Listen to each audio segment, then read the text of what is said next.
প্রথমেই সবার কাছে ক্ষমা চেয়ে নিচ্ছি। ভক্তদের তোপের মুখে অনন্য মামুন। সাকিব বললেন, ঠিক আছে।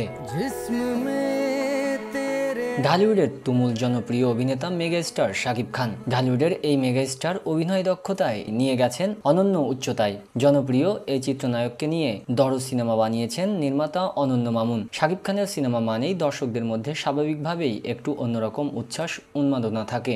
সেই উন্মাদনার পারদে আরও ঘি ঢেলেছেন নির্মাতা অনন্য মামুন। রাগ করার অধিকার আপনাদের আছে। সিনেমাটির মুক্তিকে কেন্দ্র করে নিজের নানা রকম পরিকল্পনার কথা জানান এই নির্মাতা। তবে বাস্তবতা আর আকাঙ্ক্ষায় দেখা গিয়েছে ব্যাপক গোঁজামিল। নিজের পরিকল্পনার অধিকাংশই বাস্তবায়ন করতে পারেননি এই নির্মাতা। ফলে শাকিব ভক্ত ও দর্শকদের রসাতলে পড়েছেন তিনি। সামাজিক যোগাযোগ মাধ্যম সহ বিভিন্ন মাধ্যমে শুনেছেন শাকিব ভক্তদের গালিও।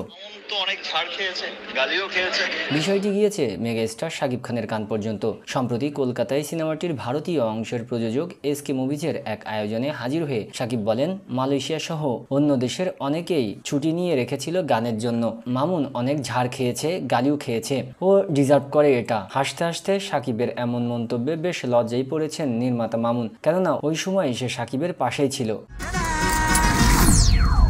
সোমবার প্রকাশ পেয়েছে দরদ সিনেমার ট্রেলার ও গান। সিনেমা মুক্তির মাত্র 3 দিন আগে ট্রেলার ও গান মুক্তি দেওয়ায় আবারও বেশ সমালোচনায় পড়েছে অনন্য মামুন। তুমি তো বললে থানায় গিয়ে সব দোষ স্বীকার করবে। ওপার বাংলার প্রযোজনা প্রতিষ্ঠান এসকে মুভিজ 2025 সালের জন্য 18টি সিনেমা নির্মাণের উদ্যোগ নিয়েছে।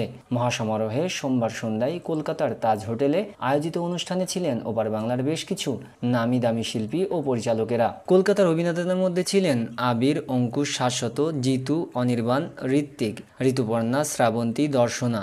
আরও ছিলেন সৃজিত মুখার্জি, শিবু প্রসাদ, জয়দীপ মুখার্জির মতো প্রথম সারির নির্মাতারা। তবে এত তারকাদের মাঝে বিশেষভাবে নজর কেড়েছেন ঢাকায় সিনেমার মেগাস্টার শাকিব খান। এসকে মুভিজের সঙ্গে আন্তরিক সম্পর্কের কারণে মুম্বাইয়ের বরবাদ সিনেমার শুটিং থেকে এক রাতের জন্য কলকাতায় আসেন তিনি।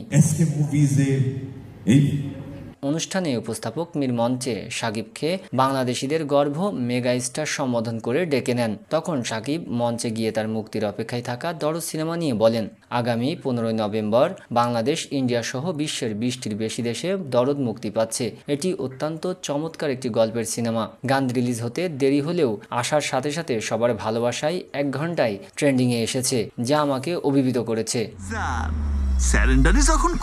কথা প্রসঙ্গে শাকিব যৌথ প্রযোজনা নিয়েও আলাপ করেন। তিনি বলেন, যতবারই এখানে আসি কখনো দুই বাংলাকে আলাদা মনে হয় না। আমার কাছে মনে হয় এখানকার সবাই ওখানে গেলে একই অনুভব করেন। দুই বাংলায় যৌথ প্রয়াসে নির্মাণ বরাবরই ইতিবাচক। এতে দুই ইন্ডাস্ট্রি সমৃদ্ধ হয়।